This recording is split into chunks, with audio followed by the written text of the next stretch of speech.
Hello everyone, Steve here, back again with another tabletop baseball video.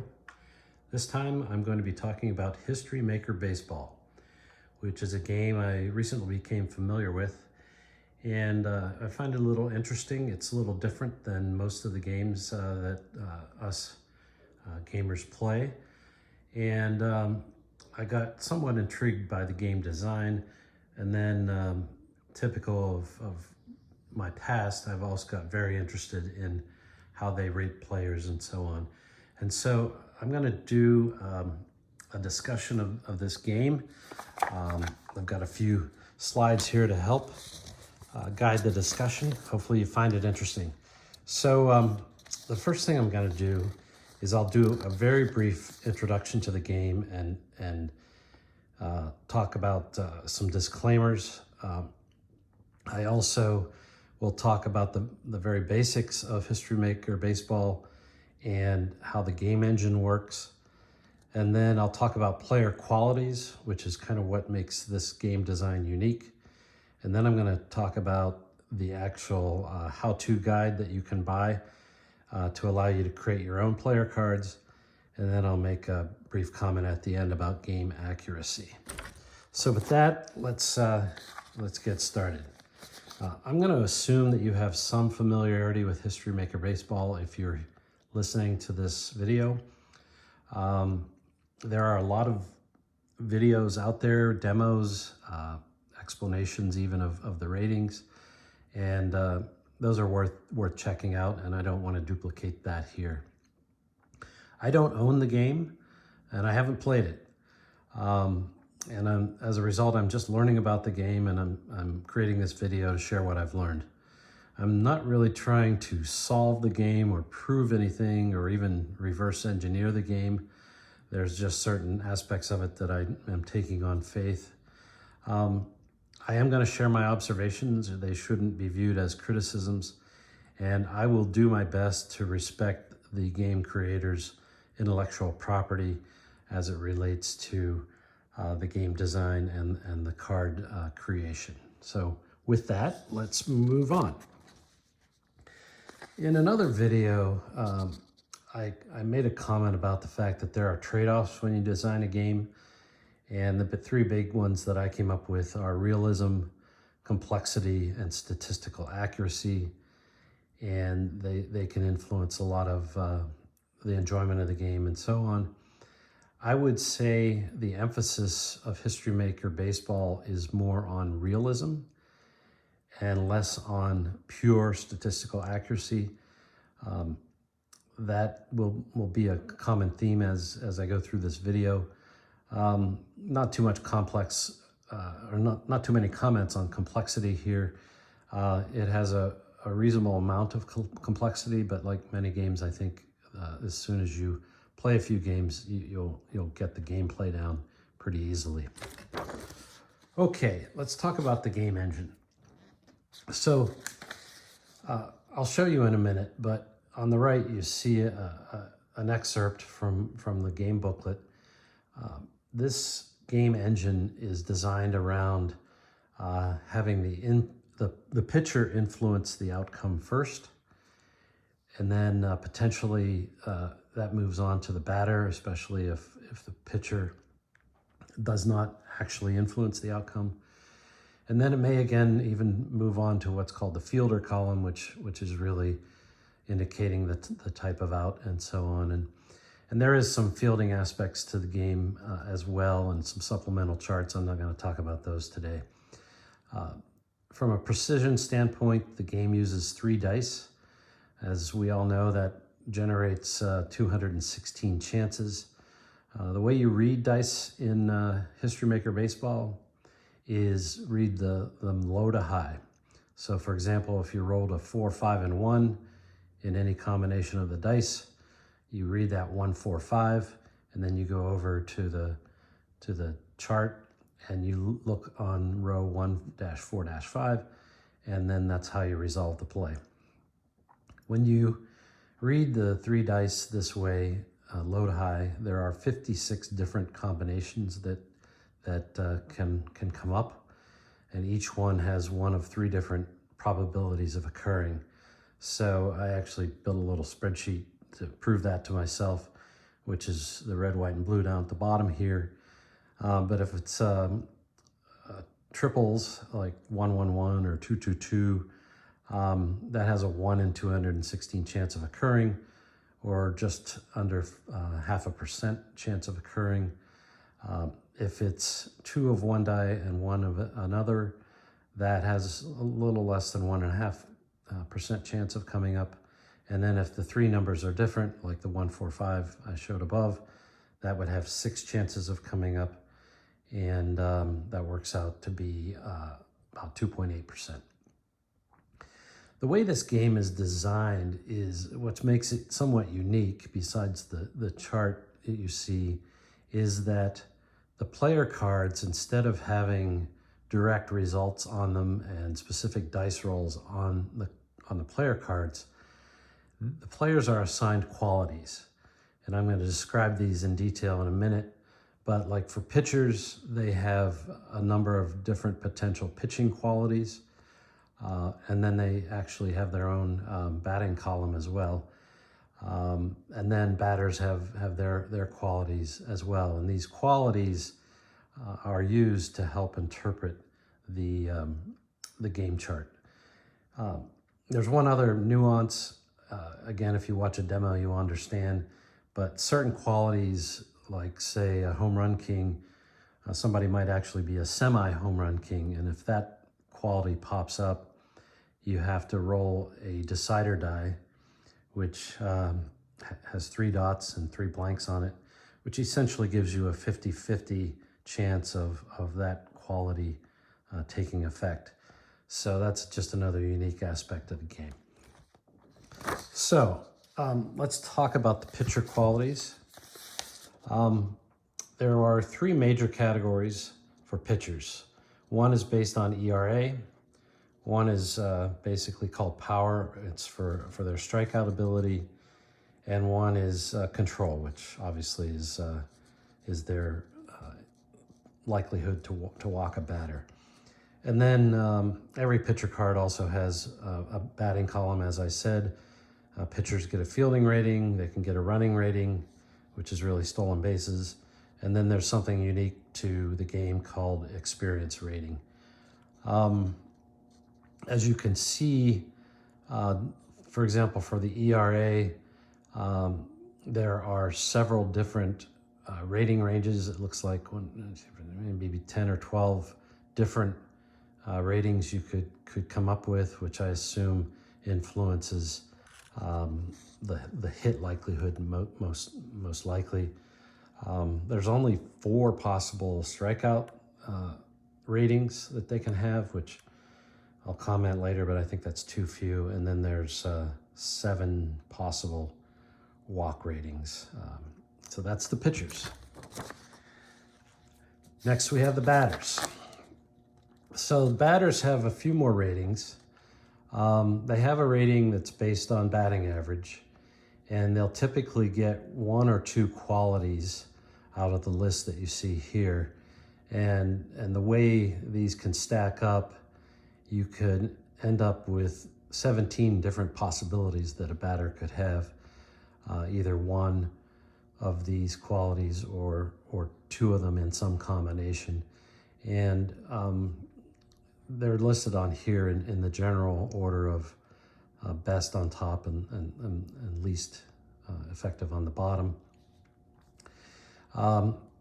There are 5 possibilities for a quality rating for strikeouts for batters. That seems to work out not too bad.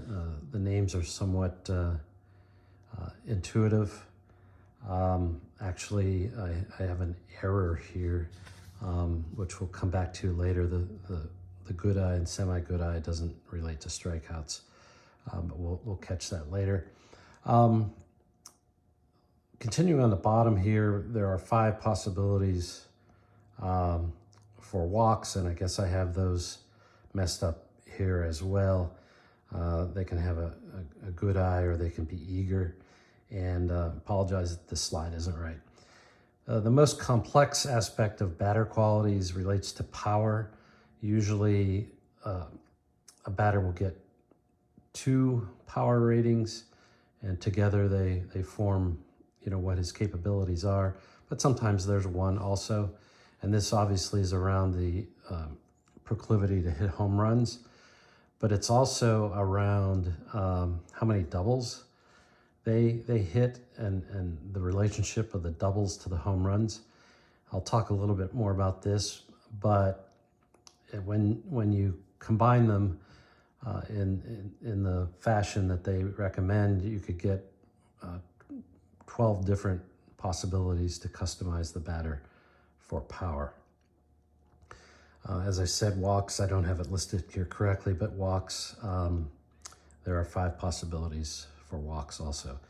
Batters also have a fielding rating, a running rating, which is stolen bases, and an experience rating. Okay, so the main part of this video I wanted to talk to is about this how-to rating guide. So the creators of the game actually provide you, if you want to buy it, with a rating guide, and they bill it as everything you need to create your own players and teams. I have to say that isn't literally true. And I think it's kind of oversold. The most important point is that this rating guide is just a guide to assigning the qualities to the players. So it's not, an academic or scientific paper that's going to spit out the exact answer every time, but it will help you produce directionally accurate cards.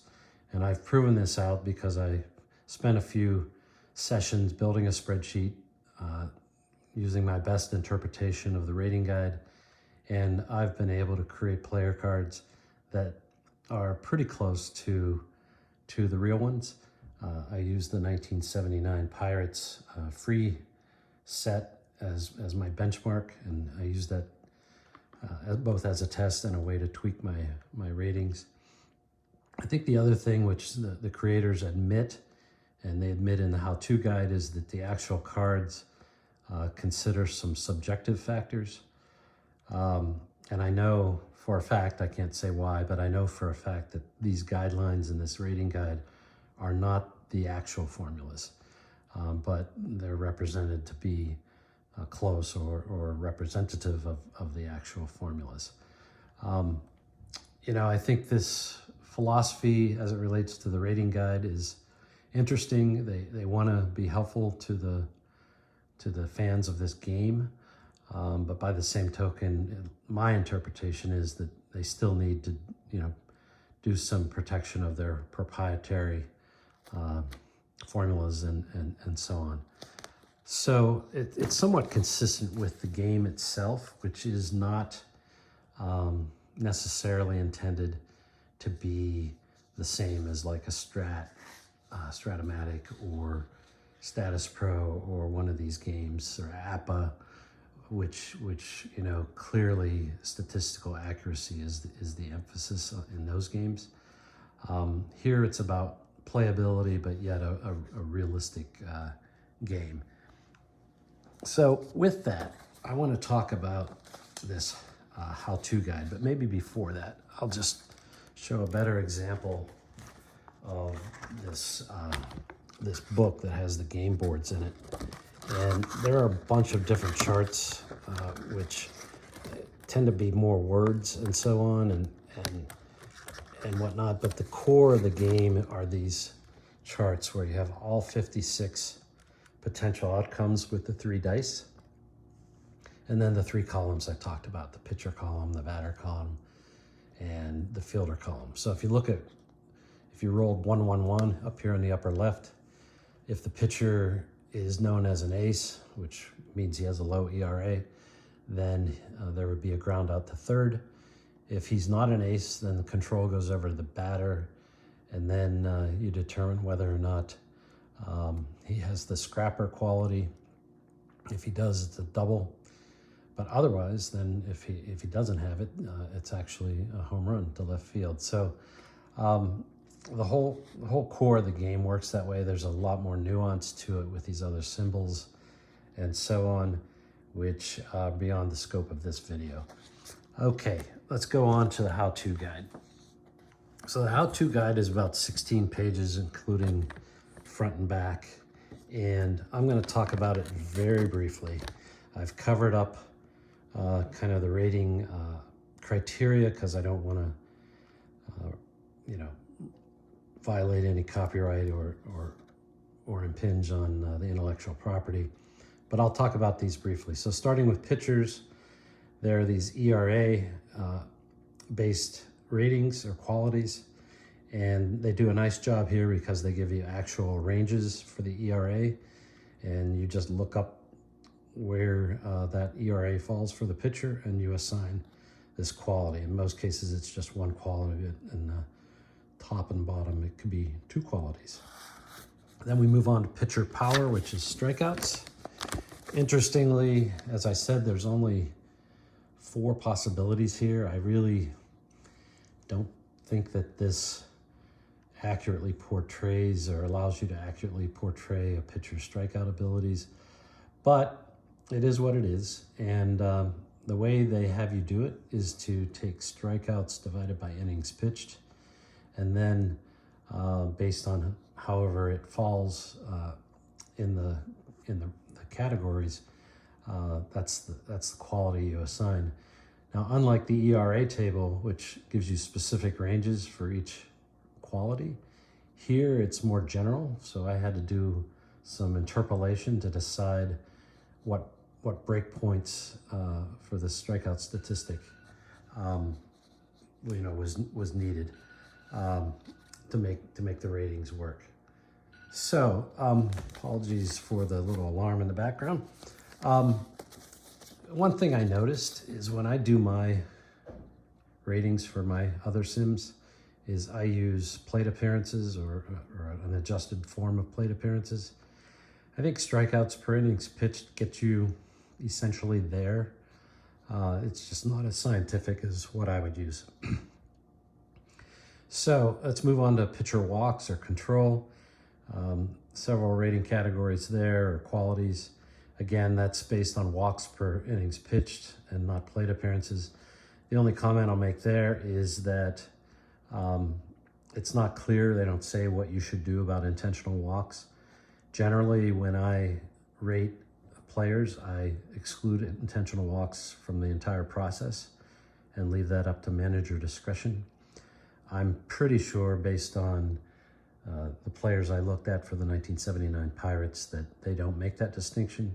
So a walk is a walk is a walk, and that influences the control quality that is assigned. So that's it for the pitchers. For the batters, the batting average is the key. As you can see on the right, there are different combinations of ratings. There are specific batting average ranges, which is very helpful and easy to program if you want to make your own spreadsheet. Okay, moving along.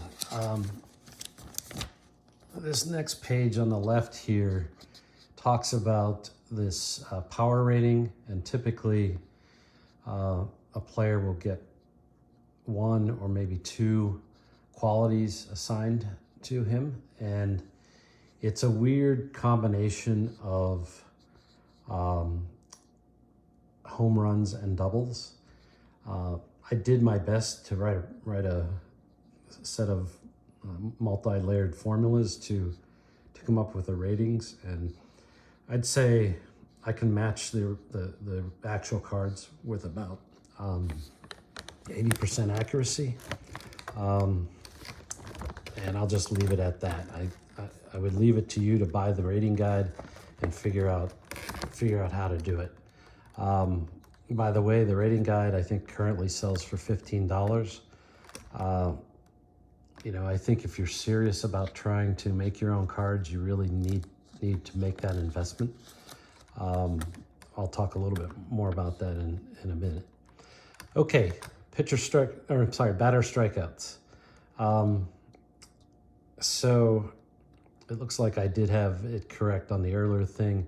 If you strike out a lot, you're known as a whiffer, and if you strike out Not very often you get a quality of good eye. That's done on a basis of strikeouts per at bat. Again, not based on plate appearances, which is kind of what I would do. In fact, that's what I did in my own spreadsheet. Walks are very similar. It goes from patient, semi-patient, down to eager at the bottom.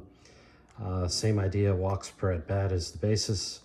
And I'm not really sure what they do with intentional walks. I think they probably ignore that distinction.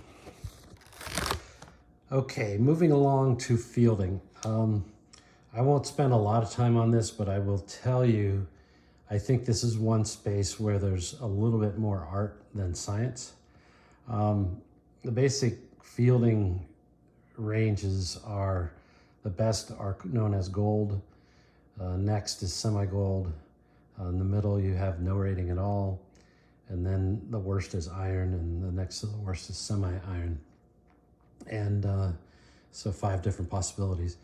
So, you know, at the top of this thing, they talk about how the fielding ratings try to depict a broad range of fielding ability, which is fielding, throwing, playmaking, et cetera, et cetera. And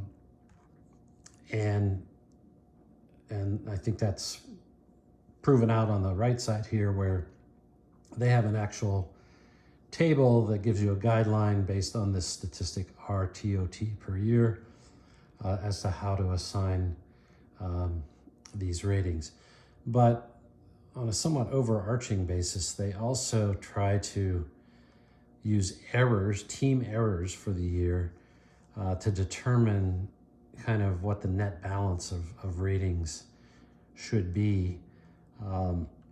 And so it's kind of interesting to try to correlate those two seemingly different concepts, because, you know, in one hand, at the top left and on the right, they use a broader based metric, if you will. But then when trying to make sure the team as a whole makes sense, they're just having you look at the total errors made by the team for the year. All that said, I think the ratings you end up with are pretty reasonable, and I don't think fielding is a big part of this game anyway. So again, moving along, we have base running, and it's based on stolen base frequency. May or may not be the best way to do it, but for this game it probably works fine. Interestingly, it's based on the stolen bases per at bat. So it's kind of a bit of a success frequency metric, and there can be 6 possibilities for stealing ratings, which is probably more than enough. So there are experience ratings, and you can be, if you're a relatively new player, you can be a prospect, and on the other end of the scale, you can be an icon if you've played for 10 or whatever years, and it's just based on seasons of service. I found they must use some judgment, because when I used the actual table, which is covered up here, I wouldn't always get the exact result. Without going too deep into the game, it's kind of interesting, but if you're an icon,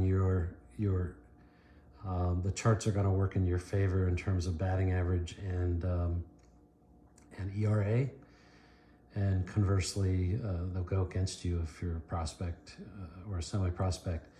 And as a result, what you have to do is you have to make adjustments to, for example, the ERA or the batting average before you look up the rating.